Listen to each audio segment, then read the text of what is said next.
Het is 4 uur, dit is het Frieske Nijs in het kwad. Goedemiddag. De kans dat er nog een stoomtrein tussen Snits en Starum komt, wordt heel dit lietser. Just de Joen ben in Starum in opdracht van het bedrijf Volkenrail de rails voor het project voorthellen. Die vinden van het maart nog online.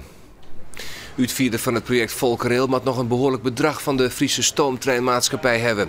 De directeur jouwt aan dat Volkenrail een vreun is van de stoomtrein, maar nevens hem is het project net beheersbaar.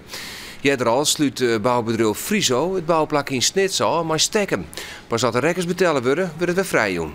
De Friese stoomtreinmaatschappij heeft grote financiële zwierigheden. Het project wordt de oude jaren plegen terug slagen. Ze hebben er problemen met de stoomlocomotief en met wagons. Het gevolg is dat de komst van de trein al maar een uur uitgesteld is.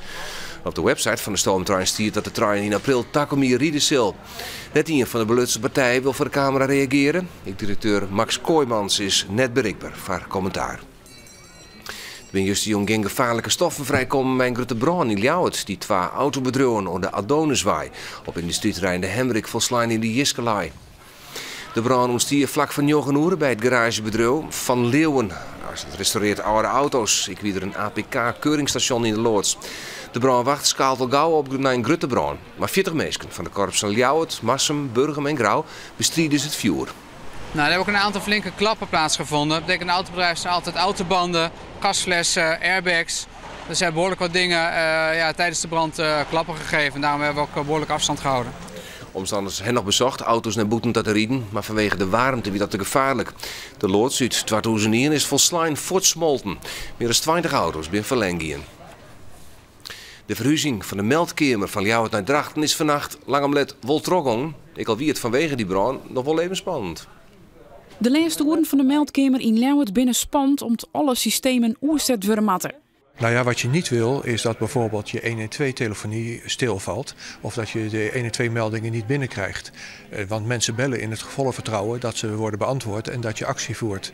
Een ander punt zou kunnen zijn is dat je niet kunt praten met je auto's. Neerin van de nacht binnen dan al die systemen oerzet naar Drachten. Bij de nieuwe meldkamer komen alle meldings van politie, brandwacht en ambulance binnen voor Friesland, Drenthe en Greensland. Er werken in totaal 140 mensen. Tjentwaal auto's die met een laserpen SAR-helikopters in gevaar gebracht hebben, ben je het werkstraffen van 240 uur neersken. Zo'n soorten van laserpen broekten de beide vertochten van 20 en 22 uur. Uit een zoudelijk kemmerke, uit de Wiek Westeinde-waai, ruchten ze maaien vliegen hier op een auto vleerbasis. Om Twakita, wie een SAR-helikopter, het doelwit. Verdachten hebben daarbij uit baldadigheid en verveling, zo zeggen ze zelf, de veiligheid op de vliegbasis en met name de veiligheid van de crew van de SAR-helikopter onnodig in gevaar gebracht. Daarmee hebben ze juist die mensen die er voor de maatschappij zijn in gevallen van nood benadeeld.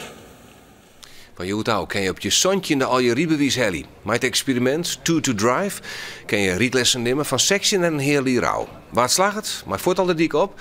Maar ont 18 die nog wel maar een begeleider erbij.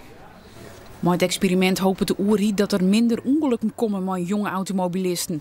Dan weer de linker voert. Jelwijs komen letten. Dat is veel en daar beter houden. Het idee erachter is dat ze volle meer oefenen kunnen. In het Boetenland binnen de resultaten succesvol. Amber Boven uit Boetenpost is in Friesland een van de eersten die het mooi docht.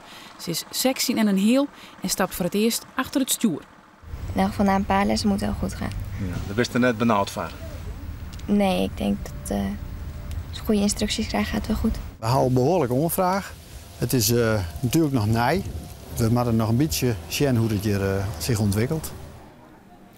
Stel, je zit er langer dan een dag zonder drinkwetter. Het is dan nog een gemeente om zo gauw mogelijk voor wetter te zwargen. En daar wat je op oefenen, terug 3 gemeenten. Als er ooit een neettastaan komt, dan is in Burgum een van de 20 wetterdistributiepunten van die Zerkstradeel. Gemeenten binnen verplichten om in zo'n situatie een neetverzending van 2.500 mensen op te zetten. Elke keer het rucht op minstens 3 liter skinwetter daags.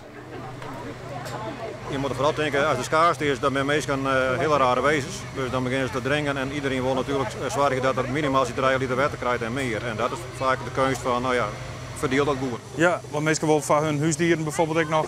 Ja, als je op de kanarie moet water hebben zelf. Dus, Bij een calamiteit zullen de wettersekken deadline worden. Die het vult worden terug een tankwijn.